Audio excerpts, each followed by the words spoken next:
Hello everyone, and welcome to this training session on truancy court and the roles of truancy CASAs and tutors. My name is Maggie Dawson, and I'm the Continuum of Services Manager at Advocates for Children CASA. Thank you so much for watching this training and for getting started as volunteers with us. In this training, we're going to be discussing what truancy is, what happens in truancy court, what the roles and responsibilities are of truancy CASAs, and what our tutoring program is at Advocates for Children and how youth can become involved. Advocates for Children CASA is committed to offering preventative services to families in our community. We find that children involved in the child welfare system often experience adversity and trauma, which can lead to learning difficulties. Many children that we serve do have frequent absences or experience school changes due to changing placements, and those changes can cause serious gaps in education. The most recent data shows that 24.8% of children in foster care graduate from high school within 4 years. That is less than a quarter of all children in foster care. So educational needs and educational advocacy is critical in all of our cases. There are what are called compulsory attendance laws, and they form the basis of what will then be determined a truancy issue. Every child between the ages of 6 and 17 years old must attend school. For children in secondary school, they need to attend a little over 1,000 hours of school per year. Elementary school students need to attend school for just under 1,000 hours per school year. Every parent of a child between the ages of 6 and 17 needs to ensure that children are attending school. So that leads us to explaining what truancy is. Truancy is 4 unexcused absences in 1 month, or 10 unexcused absences in 1 school year. School districts are required to have written attendance policies which outline those requirements for student attendance and guidelines for excused and unexcused absences. Districts also need to create plans on how they will address any truancy issues. School sites and districts will work with families to create attendance improvement plans or contracts. However, if those plans and contracts are not effective and school attendance continues to be an issue, schools or school districts have the option of filing for a truancy case. Truancy and school attendance issues are red flags. Those issues indicate that there are some other barriers that are occurring in the home. Our hope at Advocates for Children is that if there are chronic school attendance issues, our hope in appointing truancy CASAs is that our volunteers will be able to get eyes on the situation and identify what some of those barriers are so that we can connect families to support and resources and address some of those issues before the situation escalates to the point of a dependency and neglect case needing to be opened. There are several factors which can contribute to truancy. This is by no means an exhaustive list, but there are things that we see commonly in our cases.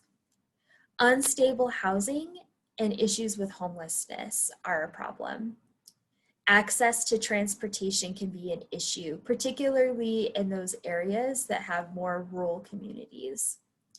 Bullying, unaddressed learning difficulties, and lack of good support in the classroom, physical or mental disabilities, substance use by either the youth or the parent, lack of parent engagement, and abuse and neglect. These are all factors that we see in truancy cases and that we hope to address by appointing truancy CASAs. Truancy court. Not all counties have a truancy court, but we do have 2 counties in which we actively appoint CASAs to truancy cases. We appoint CASAs to truancy cases in both Arapahoe and Douglas County. In Arapahoe County, there is a very specific docket to which we will appoint a truancy CASA, and it is called the ACE docket. The ACE docket is very much focused on problem solving and making sure that families are connected to resources and support so that we can identify different ways to help them address these school attendance issues. The goals of truancy court are first and foremost to improve school attendance and reduce those unexcused absences. The hope is also that we will see an improved performance for the students academically. As I've already mentioned, we want to provide links to agencies and resources to address the students' specific needs. And we want to see that harm reduction and that prevention of escalated court involvement. We might be able to connect the families to more sustainable things like food banks or therapeutic resources so that they can address some of the problems that they're facing without a dependency and neglect case needing to be opened. Like our other CASA roles, truancy CASAs are court-appointed volunteers. So a truancy CASA will be court-appointed to an open truancy case. All of the truancy CASA cases are coordinated by our educational liaison. Truancy CASAs will attend court hearings and they will write court reports. They will also work with the educational liaison to identify other meetings with the school and other interested parties in order to have strong collaboration to work with the families and help guide them through this process. There are several areas of focus that a truancy CASA has. One thing a truancy CASA can do is help families find ways to improve attendance and engagement with the school. The truancy CASA can help model what that school engagement looks like and help give parents different suggestions on how they can schedule meetings with their teachers or how they can contact teachers and how they can improve that communication so they know how their child is doing in school. As the truancy CASA connects those families to those resources, the truancy CASA will then monitor what the student's academic performance is, how attendance is going, and if there are any other goals that that young person has set and what the progress on those things are. The focus of truancy is having a more holistic approach. As I've already mentioned, the truancy CASA will work very closely with the educational liaison and other professionals to identify resources that the families could use. The truancy CASA also plays a strong role in building some relationships with the parents, the school, professional team, and other community partners to make sure that services are not being duplicated and to make sure that everyone is working together and is on the same page with what progress is being made. The majority of students who have open truancy cases are living at home with their parents. So regular communication and strong collaboration with the parents is critical for a truancy CASA to be successful. And finally, a truancy CASA will advocate for a child's educational needs. The truancy CASA can help identify if there are things that are needed like an IEP or a 504 plan, or a truancy CASA might be able to help facilitate identifying a tutor or other supports so that the child can achieve academic success. We have another educational resource available at Advocates for Children, which is our tutoring resource. We have a committed group of volunteer tutors who dedicate 60 to 90 minutes a week for the duration of a school year to work with a student or possible sibling group. Our volunteer tutors are 16 years old or older. For any tutors who are 18 years old or older, they will need to complete the same background check process that the rest of our CASA or mentor volunteers need to complete.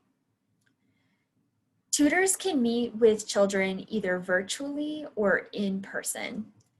Typically, tutors do not provide transportation and will meet with the young person either virtually or in a public space. Tutoring is a referral-based program.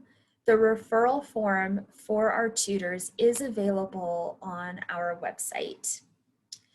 Anyone who is working with a youth in our office, whether as a CASA or as a mentor, is able to work with the family to complete a referral for the tutoring program and submit it to the educational liaison. CASAs and mentors can play a key role in making sure that all of our children have access to resources to help them be successful.